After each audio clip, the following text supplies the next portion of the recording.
کہہ دیجئے اللہ نے جو ہمارے لیے مقدر فرمایا ہے اس کے سوا ہمیں کوئی حادثہ ہرگز پیش نہیں آتا، وہی ہمارا کارساز ہے، اور مومنین کو چاہیے کہ اللہ پر بھروسہ کریں۔ کہہ دیجئے کیا تم ہمارے بارے میں دو بھلائیوں، فتح یا شہادت میں سے ایک ہی کے منتظر ہو، اور ہم تمہارے بارے میں اس بات کے منتظر ہیں کہ اللہ خود اپنے پاس سے تمہیں عذاب دے یا ہمارے ہاتھوں عذاب دلوائے؟ بس اب تم بھی انتظار کرو، ہم بھی تمہارے ساتھ انتظار کرتے ہیں۔ کہہ دیجئے تم اپنا مال بخوشی خرچ کرو یا بادل ناخواستہ، تم سے ہرگز قبول نہیں کیا جائے گا، کیونکہ تم فاسق قوم ہو، اور ان کے خرچ کیے ہوئے مال کی قبولیت کی راہ میں بس یہی رکاوٹ ہے کہ انہوں نے اللہ اور اس کے رسول کا انکار کیا ہے، اور نماز کے لیے آتے ہیں تو کاہلی کے ساتھ، اور راہ خدا میں تو بادل ناخواستہ ہی خرچ کرتے ہیں۔ لہذا ان کے اموال اور اولاد کہیں آپ صلی اللہ علیہ وآلہ وسلم کو فریفتہ نہ کر دیں۔ اللہ تو بس یہ چاہتا ہے کہ ان چیزوں سے انہیں دنیاوی زندگی میں بھی عذاب دے اور کفر کی حالت میں ہی ان کی جان کنی ہو۔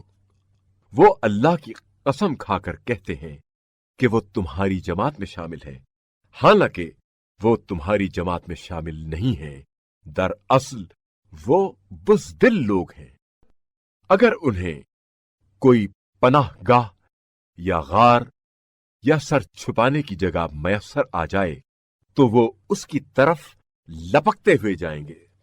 اور ان میں کچھ لوگ ایسے بھی ہیں جو صدقات کی تقسیم میں آپ صلی اللہ علیہ وآلہ وسلم کو تانا دیتے ہیں، پھر اگر اس میں سے انہیں کچھ دے دیا جائے تو خوش ہو جاتے ہیں، اور اگر اس میں سے کچھ نہ دیا جائے تو بگڑ جاتے ہیں۔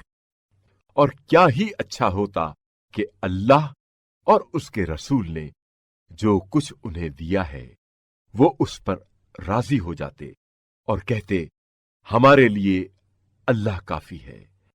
عنقریب اللہ اپنے فضل سے ہمیں بہت کچھ دے گا اور اس کا رسول بھی۔ ہم اللہ سے لو لگائے بیٹھے ہیں۔